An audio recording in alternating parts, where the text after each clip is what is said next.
내 돈 주고는 안 사요. 저는 안 먹어요. 아니요. 죄송합니다. 미정과 미남이 만났으면 안녕하세요. 디렉터 파입니다. 네, 안녕하세요. 홍익병입니다. 네, 오늘은 제가 유튜브 커뮤니티에 네. 그 댓글 예고 드렸잖아요. 원장님 싫어하시는 분들 많더라고요. 너무 불친절하고. 좋아하는 사람이 한 100배 정도 많을 거예요. 그쵸?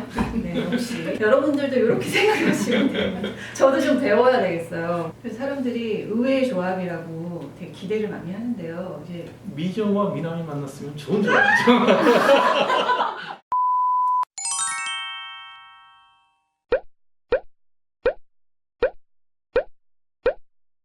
그러면 이제 6가지 하나하나 네, 이제 이게 오죠. 들어가 볼게요. 일단 여드름. 네, 피부과 당장 가라? 아니면 홈케어로 가능하다? 약 먹어야 돼요. 나 병원에 이 정도면 가야겠다.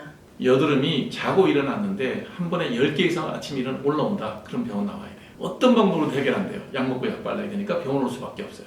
그럼 여드름 한두 개씩 나는데 한두 개씩 계속 없어져서 얼굴에 여드름이 그러니까 서너 개가 늘 붙어 있어. 그냥 세수 깨끗하게 지내시면 돼요. 지성 피부에 4가지 특징이 있어요. 1번이 뭐냐면 모공이 넓다. 2번 여드름이 잘생긴다. 3번 각질이 잘생긴다. 4번 세안하고 난 다음에 얼굴이 당긴다. 이게 사람들이 3, 4번이 건성이라고 생각하고 살아요. 오해하고 사는 거예요.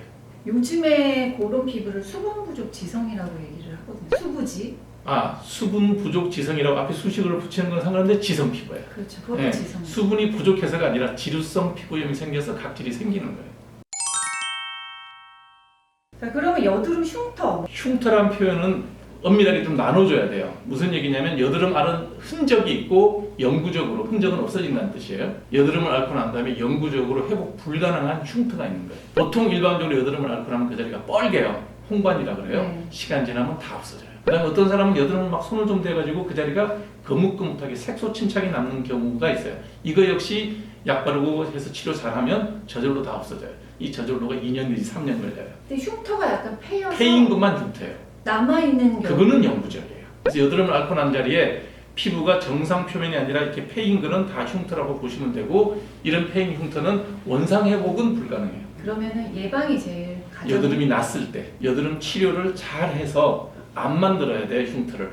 그러나 패여버리면 얼만큼의 돈을 들이고 어떤 노력을 해도 원상 회복은 불가능해요. 그래서 여드름 났을 때 짜지 말라 그러는 거예요. 그렇죠. 이제 그렇긴 한데 이제 병원에 가서 계속 압출을 할 수는 없고. 아니, 올 때 약 안, 수술 안 한다니까요. 약을 2달 열심히 먹고 바르면 낫는다는 거예요. 근데 안 없을 수 있는 사람들 상당히 많고. 꾸준히 안 해서 그래요. 네. 제가 환자들한테 늘 오는 잔소리하는 게 1번이 그거예요. 제발 꾸준히 2달은 다녀라. 일반적으로 여드름 나는 거 2달 동안 약 먹고 발라서 안 없어지는 여드름은 거의 없어요. 여자들 같은 경우에 월경하면 월경 직전에 여드름이 심해져요. 왜 그러냐면 월경을 일으키는 호르몬이 프로제스테론이라는 호르몬인데 그게 염증을 유발하는 호르몬이에요. 그래서 정상적인 여성들도 월경 직전에 피부가 다 안 좋아져요. 그럼 이제 부작용, 먹는 약의 부작용도 분명히 있으니까요. 많죠. 예. 네. 항생제의 가장 큰 문제가 뭐냐면 복용 시간을 안 지키면 속이 물렁거려요. 19, 30분에 시간 지켜 먹어야 돼요. 이 항생제 계통의 또 부작용이 뭐냐면 장기 복용하는 과정 중에 여드름 앓은 자리에 갈색의 색소 침착이 생기는 경우가 종종 있어요. 특히 미노신 계통이 그래요. 그래서 의사들이 그걸 보고 약을 그래서 한 번에 많이 안 줘요. 이게 또 문제가 뭐냐면 아주 오랜 기간 그렇게 먹다가 보면 장내 세균들이 다 죽어요. 그래서 과민성 대장이 생길 수가 있어요. 그래서 의사들이 대개 보면 2달 내지 3달 쓰고 난 다음에 늘 체크해요. 혹시 설사하지 않았냐, 변비 생기지 않았냐고 늘 물어보는 게 그것 때문에 그래요. 그 다음에 이제 먹는 그 이소트레티노인 피지 억제제라는 얘기인데 옛날 노아키텐이라고 알려졌던 약. 이 약의 부작용은 제일 큰 게 뭐냐면 기형아 유발하는 거예요. 가임기 여성이 먹을 때는 체크를 해야 될 게 뭐냐면 언제 결혼할 거냐, 임신 언제 할 거냐, 임신 계획 한 달 전에 약 끊어야 돼요. 그리고 지렴이 또 생길 수 있다라고. 이 약이 피지 억제제예요. 굉장히 피부가 드라이해지죠. 그러면 습진도 생겨요. 급하게 여드름이 심할 때 한 달 내지 2달 안에 딱 먹고 줄여서 끊어야 돼요. 원래 교과서에 입각하면 하루에 3알 정도를 해서 뭐 몇 달을 먹어라 이렇게 돼 있는데 그렇게 먹으면 눈이 건조해서 눈을 못 떠요. 지렴이 생기는 이유도 질점막도 말라요. 네. 그래서 이런 문제들이 생겨요. 그래서 의사들은 절대 이 약을 그렇게 많이 안 줘요. 피부과 전문이면 그런 건 다 알아서 잘해요. 그래서 주치의가 필요한 거예요. 근데 여러분이 예를 들어갖고 여기 가서 2주치 약 받아먹고 저기 가서 2주치 약 받아먹고 그럼 약이 막 누적이 될 수도 있지. 집에서 이제 할 수 있는 방법은 이제 너무 이중세안, 삼중세안을 많이 해서 유수분 밸런스를 깨트리지 말라는 거랑 코팩하고 스크럽젤을 많이 쓰시더라고요. 이제 하지 말고 이렇게 눈에 약간 거슬리는 것처럼 보이는 거를 괜찮다 하면서 시간을 좀 통과하는 헤어 제품이라든지 요즘에 또 과도하게 많이 바르는데 그게 피부에 많이 닿고 뭐 이러니까 그런 부분도 좀 조심하고 쿠션하고 파운데이션 화장을 많이 하잖아요. 브러쉬 이런 거를 안 빨고 사용하는 분들도 상당히 많더라고요. 그래서 잘 빨아야 되는 거 그럼 좀 덜하지 않을까? 그러면 이제 여드름과 음식에 대해서 예전에 원장님이 얘기한 거는 상관없어요. 상관없다 아무거나 먹어라 네. 이거였는데 말 많죠 이거 지금. 그렇죠. 그래서 이제 말 많죠. 네, 말이 되게 많아요. 네.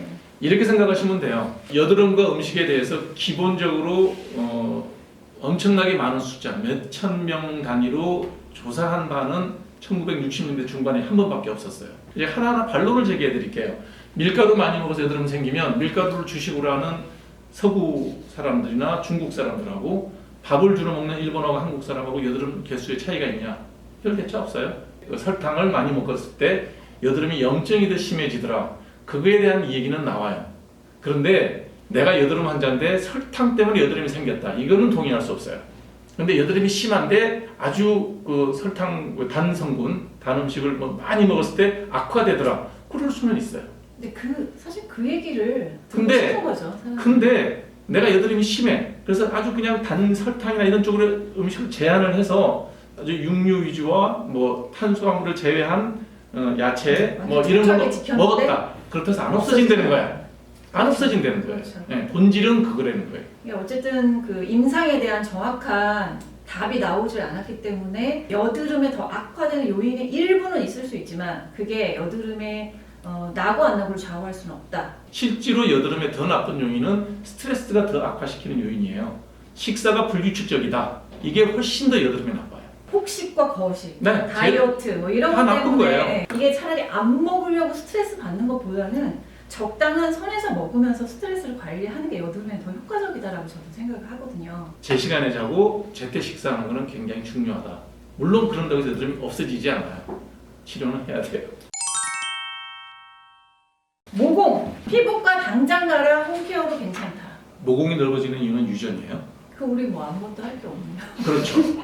내가 할 수 있는 노력이라는 건 별로 없다는 거예요. 눈에 보이는 이 모든 구멍은 다 털구멍이에요. 모공이에요. 거기를 통해서 피지가 나오는 거예요. 피지 분비량이 늘어나면 모공이 어떻게 되겠어요? 당연히 넓어지죠. 그럼 모공을 줄이는 방법 아니면 더 안 커지게 하는 방법을 그래서 피지를 말려야 돼요. 누가 봐도 정말 딸기같이 구멍이 뻥뻥뻥 뚫려 있어. 그때는 먹는 약이든 바르는 약도 있어요. 스티바라고 얘기하는 트레티노인 성분이 그게 다 피지 억제제예요. 네. 그런 거라든지 크리오신과 같은 그런 약이라든지 화장품 같으면 아나 바가 들어있는 거라든지 이 피지를 어느 정도 컨트롤 해주니 그걸 꾸준히 쓰면 더 넓어지는 걸 막을 수가 있어요. 두 번째 피지가 모공이 넓어지는 건 뭐냐면 모공을 둘러싸고 있는 이 벽이 콜라겐 섬유들이 이렇게 둘러싸고 있어요. 우물 돌 쌓는 것처럼. 근데 이게 나이가 들면 어떻게 돼요? 콜라겐들이 힘이 없어지죠. 축 늘어지는 거예요. 그래서 나이가 들면 더 넓어지는 거예요. 콜라겐을 잘 유지할 수 있는 그런 화장품을 쓰게 되면 모공을 둘러싸고 있는 콜라겐들의 탄력이 좋아지니까 이게 덜 넓어지죠. 심하지 않은 분들은 제가 이제 모공 케어법 말씀드렸잖아요. 그러니까 선크림을 이제 잘 바르고 다니는 거는 기본이니까 이제 피지 조절도 약간 되는데 그리고 이제 화장품 개수를 너무 많이 안 발라야 되는 건 늘 많이 말씀드렸습니다. 화장품 다이어트 하시고 탄력 제품 키 30대 이상 모공이 커지는 느낌이 든다면 탄력이 떨어져서 그런 경우가 많기 때문에 화장품 중에 이제 탄력에 도움이 되는 성분은 아데노신은 뭐 거의 대부분의 스킨케어에 많이 들어가 있으니까 그다음 레티닐 팔미테이트하고 콜라겐 펩타이드, 이데베논, 비타민C 이런 거는 좀 도움이 되니까 해외 직구에서 제가 사가지고 가지고 있는 게 있는데 라이프 플로 헬스 요거는 제가 영상에서 소개를 드린 적 있잖아요. 얘는 이제 1% 정도 이니스프리의 트루케어 시카 인텐시브가 그래도 화장품 중에서는 요 정도는 좀 괜찮다 싶은 제품이에요. 요런 거 발라주시면 돼요. 모공각화증도 많으시더라고요. 모공각화증이요? 네. 저게 이제 새침만한 인후로메오랑 모공각화증 요게 이제 닭살이에요, 닭살. 그러니까 여러분들이 받아들여야 될 거는 못 없애는 건 못 없앤다고 생각을 해 헛돈을 안 써요. 이거를 줄이는 방법. 네, 그렇죠. 네, 네, 줄이는 그것만 방법. 얘기하는 거예요. 네. 저거를 없애겠다고 한 사람 중에서 가장 어리석은 사람이 뭐냐면 필링제 쓰는 거예요. 달래는 방법 중에 제일 좋은 게 보습제. 이제 빨간색이 좋아져요. 그 다음에 튀어나오는 것도 좀 이렇게 안 튀어나오고 부드러워져요. 그래서 만지면 느낌이 닭살이 아니라 좀 뭐 그냥 네, 만져지는 그런 느낌이 들어요. 잉그로운 헤어 같은 경우에는 이게 덮여 있잖아요. 잉그로잉 헤어라는 게 뭐냐면 털이 이렇게 나오면 모공을 밖으로 빠져나와야 되는데 돌돌 말려서 피부로 파고 들어가는 거예요. 계속해서 염증이 반복되고 흉을 만들어요. 잉그로잉 헤어가 있는 사람들은 방법은 하나밖에 없어요. 돈이 좀 들더라도 레이저로 제모해서 모근을 완전히 죽이는 거예요.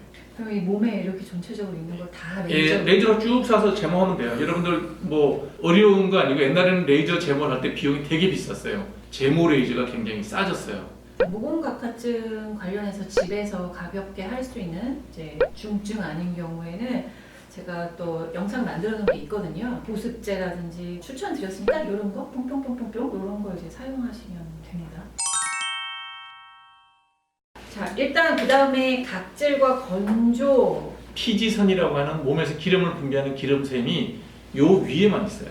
피지선이 있는 자리에서 각질이 많으면 지루성 피부염이에요. 피지가 많아서 병이 생기는 거고, 가슴 아래쪽에서 피지가 없는 데서 각질이 많은 거는 건성 피부염 때문에 그래요. 사실 지금 가슴 아래쪽에 팔다리 쪽에 각질 생기고 몸이 가려워서 병원 오는 사람이 겨울 되면 전체 외래 환자의 30%쯤 돼요. 왜냐면 우리나라 사람들이 잘못된 목욕 습관 때문에 그래요. 이 얘기 하려고 지금 이 자리에 왔다고 생각하면 30%. 목욕할 때 어떻게 하세요? 저요? 목욕할 때? 목욕 시간 얼마나 걸려요? 한 5분 정도. 정상적으로 얘기하는 게 정상인데 목욕할 때 1시간. 한 20분? 얼마 걸려요? 20분. 예. 워낙 빨리 해서. 그러니까 아무 병이 없는 거예요. 그럼 우리 병이 생겨. 병이 있어요.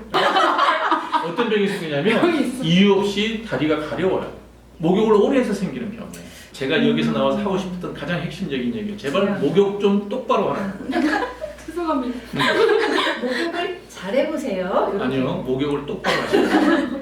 목욕은 어떻게 하냐 하면 손바닥으로 하는 거예요. 대충 비누질하고 네, 대충. 대충 씻고 그냥 나와서 물 틀고 끝나는 거예요. 이게 정상적인 목욕법이에요. 왜 그러냐면 우리 몸의 각질이라는 게 피부 바깥쪽에 장벽이라고 그러죠. 우리 피부를 보호해주는 중요한 물질이에요. 여러분들이 하는 목욕 방식대로 하면 물속에 8분만 들어가 있으면 다 흐물흐물해서 망가져요. 피부 보호층이 다 망가지니 당연히 그 다음에는 피부가 마르고 건조해지죠. 그게 눈에 보일 때 또 각질로 보여요. 너덜너덜한 각질로 보여요. 그러니까 또 때밀러 가는 거예요. 그래서 손으로만 씻어야 돼요. 비누질은 냄새 나는 데만 하시면 돼요. 이 아래쪽은 피지가 안 나오기 때문에 물로만 씻어도 땀은 다 떨어져요. 때도 다 지워져요. 어느 정도면 되느냐? 이 정도면 돼요. 자, 요즘에 입술 각질이 많이 일어나시는 이유는 립스틱, 립 틴트, 사이클로펜타실록산이나 사이클로헥사실록산, 그 다음에 알코올 성분, 이소도데칸 이런 게 들어가 있잖아요. 그게 함량이 높으면 휘발성 성분이기 때문에 색깔을 남기고 나머지 수분이나 유분이 있는 섞인 그런 성분들을 좀 날려줍니다. 그 다음에 뭐예요? 이제 생겼다. 그러면 이제 억지로 막 잘라내거나 막 밀어내거나 스크럽제 하지 마시고요. 차라리 엄청 찐득한 그 바세린 같은 밤 타입 있거든요. 그런 걸로 팩을 해놓으세요. 그러면 거기서 살살살살 문지르면 이제 그 각질들이 가볍게 좀 떨어져 나올 수 있으니까 밤에 이렇게 해놓고 아침에 약간 면봉으로 가볍게 밀어내면 좀 깨끗해져요. 그거 말고도 두 가지 원인이 더 있어요. 하나가 뭐냐면 아토피 있는 사람들. 아, 그렇죠. 스트레스 받고 늦게 자면 그때마다 아토피가 여기 입 주위에 생겨요. 그래서 화장품이 원인인지 아토피가 원인인지를 구별을 해야 돼요. 만일에 아토피 때문에 구선염이 반복되는 거라면 그건 약을 쓰지 않는 한 좋아지지 않는다는 거예요. 또 하나가 뭐냐면 지루성 피부염이 입 주변에 잘 생겨요. 그래서 그런 경우에도 조심을 하셔야 되고, 그 다음에 지금 말씀하신 게 이제 화장품 때문에 생기는 립스틱이나 립 라이너 때문에 생기는 자극성 피부염, 알러지 피부염 이런 거기 때문에 그것도 증상이 심할 때는 약을 쓰는 게 나아요. 탄력! 주름으로 넘어갈게요. 연령대별! 제일 좋은 방법 한 가지만 추천하자. 예. 이렇게 한다면? 20대는 제발 좀 하지 마세요. 30대 더 거의 할 이유가 없어요. 20대, 30대 보습제 잘 바르시고 자외선 차단 잘 바르시는 게 가장 좋아요. 제일 좋은 건 잘 먹어야 됩니다. 우리 피부에 콜라겐이나 엘라스틴 같은 이런 거 전부 단백질이에요. 새 모이 먹듯이 먹어요. 그리고 피부가 탄력이 있기를 바래요.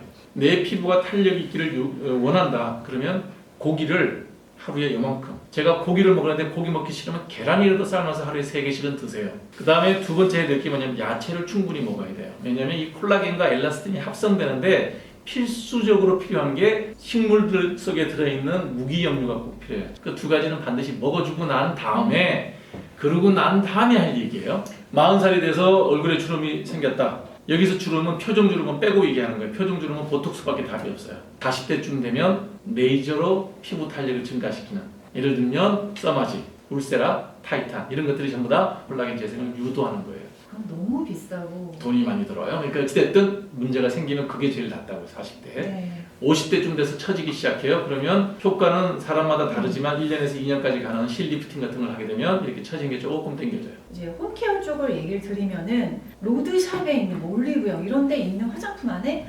아데노신이랑 나이아신아마이드를 다 넣은 제품들이더라고요. 굳이 그런 성분이 있는 제품을 바를 필요가 없어요. 10대는. 20대도 굳이 바를 필요는 없다라고 생각을 해요. 그리고 30대 정도 이후가 되면은 그런 성분이 있는 걸 발라라. 자, 이제 기미, 색소 침착, 미백. 기미가 생기는 이유 유전이에요. 레이저를 해서 영구적으로 없앨 수 있다? 그거 아니에요. 없어졌다가 시간 지나면 금방 올라가요. 여러분이 어떤 노력을 하더라도 햇볕에 나가서 30분만 그대로 자외선에 노출되면 싹 올라오는 게 기미예요. 자외선 차단제를 정말 철두철미하게 발라야 돼요. 2시간마다 꼬박꼬박 자외선 차단제를 바르는 게 기미 치료의 1번이에요. 이미 생긴 거를 그래도 줄일 수 있는 방법. 토닝하는 레이저 정도가 제일 좋아요. 토닝하는 레이저 정도.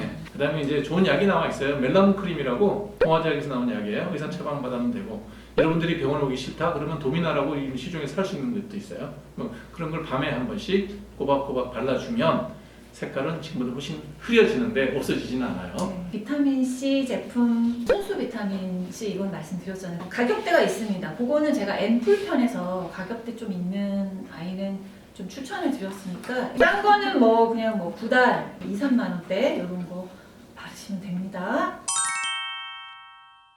자, 이제 아토피 가보겠습니다. 아토피도 댓글에 문의 많이 주셨었는데 오늘 처음 풀어봐요. 원인이 뭐냐면 유전이에요, 유전. 일단 아토피가 이제 진단을 쉽게 말씀드리면 어린아이들은 양쪽 볼이 빨개져요. 그 다음에 유치원이 지나고 학동기가 되면 접히는 데가 나빠져요. 팔 안쪽 이런 데 접히는 데 습진이 반복돼요. 어른이 돼도 이게 지속되는 경우가 드물지 않게 꽤 있어요. 그러나 그리 많지 않아요. 예를 들어서 얼굴에 어떤 반복되는 피부염이 있다. 아토피일 가능성은 지루성 피부염의 가능성보다 100분의 1도 안 돼요. 환경이나 음식이나 다른 요인들이 전혀 영향을 주지 않는 것은 아니지만 유전적 요인이 훨씬 강하기 때문에 아토피는 먹는 약과 바르는 약의 도움 없이는 절대로 좋아질 수 없어요. 아토피 진단을 받으면 이거는 오랜 세월을 두고 꾸준히 치료해줘야 된다는 것을 일단 인식하셔야 돼요. 전체 아토피 체질이 탁월한 사람 중에 어른이 돼도 계속 아토피 생기는 사람은 한 명이 채 안 돼요.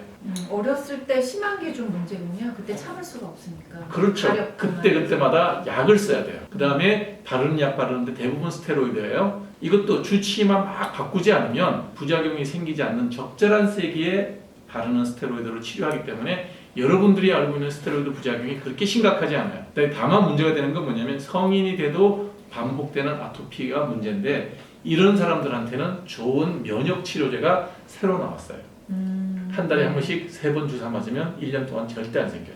아무리 심한 아토피라도. 아, 요즘에 새로 나온 약이에요. 예. 이거는 대학병원에서만 사용하는 약이에요. 부작용이 좀 있을 수 있어서 검사를 해야 되는데 문제는 뭐냐면 이 주사가 아주 심하고 아주 오랫동안 고생한 사람들한테만 보험이 돼요. 내 돈으로 맞으면 200에서 300만 원이 들어요.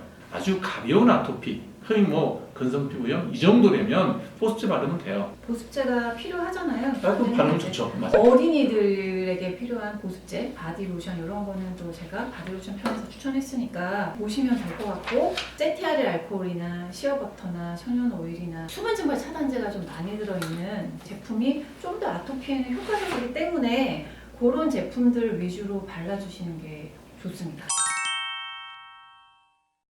뷰티 디바이스 같은 게 있어요. 기계같이 생겼단 말이죠. 네. 그리고 가격이 비싸기 때문에 궁금증이 엄청 많습니다. 이론적으로 광고하는 효과가 있을 수 있어요. 그런데 저한테 물어보면 저는 내 돈 주고는 안 사요. 그 다음에 누가 나한테 공짜로 줘도 내가 그거 하고 있을 시간이면 나는 다른 일 할 거예요.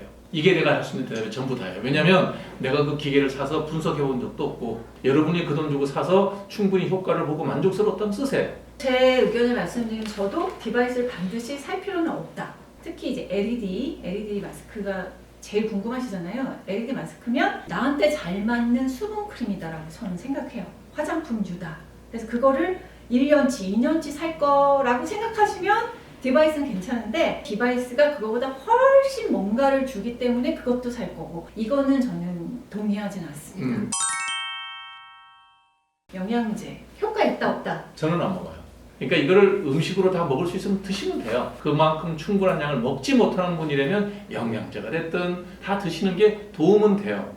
제가 안 먹는다고 얘기하는 거는 저는 삼시세끼 시간 잘 지켜서 먹고 싶은 음식을 다 먹어서 대충 그 영양소를 다 섭취를 하고 있는 사람이에요. 이것도 어떻게 보면은 화장품 다이어트하고 비슷한 이야기인 것 같기는 한데 일정 필요한 양을 충족을 시키면 그 이상으로 더 좋아지기 위해서 뭔가를 더 하지 말라라는 먹는 콜라겐, 히알루론산 또는 이것뿐 아니라 비타민 다 콜라겐, 마찬가지. 히알루론산 어디에 제일 많이 들어있냐? 도가니에 제일 많아요. 저는 콜라겐과 히알루론산 타블렛을 먹는 것보다 도가니를 끓여서 이렇게 초간장에 찍어 먹는 게 훨씬 더 행복해요. 야, 여러분들이 그게 불편하다? 난 하나 타블렛을 먹을래? 돈도 있어? 그럼 그렇게 하셔도 돼요. 나쁘지 않아요. 그렇죠. 먼저 해야 될 건 이제 음식을 섭취하는 것과 수면, 운동, 제때 밥 먹기. 네, 식습관, 네. 골고루 먹는 거 이제 이게 우선시 된 다음에 그래도 뭔가가 되게 부족하다 그러면 이제 보충을 해주시는 정도는 괜찮은데 그리고 요즘에 아무튼 방송에서도 많이 나오고 있잖아요. 이 천연 원물을 먹는 것과 정제돼서 만들어진 영양제를 먹는 것과 똑같이 이론상으로는 같은 비타민 C, 비타민 E, 비타민 B 다 가지고 있으나 실제 몸에 들어갔을 때 나타나는 축적된 효과 전혀 다르다는 게 이제 나왔잖아요. 사과 같은 경우도 비타민 C가 비타민 C 타블릿보다 260배 비타민 C가 더 많다고 이렇게 나와 있어요. 그래서 제가 비타민 주스를 만들지 않았습니까? 특히 배에는 알부틴이 굉장히 많이 들어있다고 나와 있죠. 몇 끼니 후에 하나씩 먹으면 딱 좋겠네요. 네, 티 형태로 주스 형태로 만들어서 먹어도 좋고 그게 훨씬 더 효과가 있다. 병원에서 피부과 가서 네. 이것만 하지 마라. 남 따라 하지 않으면 돼요. 누가 이걸 했는데 좋으니까 나도 해주세요. 이것만 안 하시면 돼요. 여러분이 어떤 시술이 필요한지 안 한지는 피부과 전문 선생님 보시면 그게 필요한 게 있어요. 그걸 권할 때 그때 하는 거지. 표준적인 동양인, 좀 까마잡잡한 동양인, 흰 동양인이에요. 우리 작가님 손 같은 분은 레이저 수술하면 100명이 수술하면 90명이 원장님 감사합니다 그래요. 한 70명 내지 60명이 고맙습니다 그러고 서너 명은 나한테 멱살잡이로 와요. 나 같은 손을 가진 사람한테 레이저를 하고 나면 반 이상이 나한테 멱살잡이에요. 무슨 얘기냐면 똑같은 레이저를 했을 때 색소 침착이라는 부작용이 흰 손을 가진 사람은 거의 안 생겨요. 여기는 확률이 한 20, 30% 돼요. 저는 40, 50%가 돼요. 이런 피부를 가진 사람들은. 끝까지 따라서 우겨서 하지 말라는 거예요. 한 두세 군데는 충분하게 상담을 하면서 신중하게 판단을 해야지 돈만 주면 다 결과가 좋은 건 아니다. 제가 네. 그 시술 쪽 책 낸 적이 있어요. 아 그래요? 네, 3군데 정도 병원을 반드시 가서 이제 비교를 해서 상담을 완전히- 잘 해야 돼요. 네, 완전히 극단적으로 다 좋아져라고 하는데 아예 가지 말고 약간 장점과 단점을 다 얘기해주면서 설명해주는 데를 가라라고 얘기를 했었거든요. 네, 그게 맞는 얘기예요. 여러분들은 광고에 나오는 사람, 저처럼 방송에 나오는 사람들만 좋은 의사라고 생각하는데 아니에요. 여러분 동네 가까운 데 가면 성실하게 진료하고 있는 피부과 사람들 굉장히 많아요. 그분을 믿고 내 피부를 맡기는 게 가장 좋은 일이죠. 제일 중요한 거는 오늘의 여러분들이 주제를 많이 주셨던 게 약간 치료가 필요한 것들이었잖아요. 그런 경우는 나를 케어해줄 수 있는 주치, 인생 주치를 만나야 되는 이게 제일 중요한 것 같은데요. 그리고 나머지 주치가 필요하지 않은 데일리로 디파와 함께 제가 보기에 오늘 굉장히 친절하게 설명해 주지 않으셨습니까? 의학적인 정보를 바탕으로 했던 정보에 대해서 질병에 관해서 몇 가지 설명드렸던 거, 아토피라든지 지루성 피부염, 여드름, 그 다음에 뭐 목욕하는 방법 이런 것들은 가치관의 문제가 아니에요. 그런 의학적 정보예요. 그러니까 정확하게 제가 드린 정보를 믿고 따르시는 게 가장 좋아요. 재밌게 얘기 나눠봤는데요. 또 뭐 좋은 기회가 돼서 여러분들하고 만난다면 저도 여기서 화장품 공부도 좀 더 하고 재밌을 것 같네요. 자, 여러분 오늘 재밌으셨나요? 유익한 시간이 되셨으면 좋겠고 이제 마무리해보도록 하겠습니다. 다음에 만나요. 네, 또 봬요. 안녕. 네, 빠밤.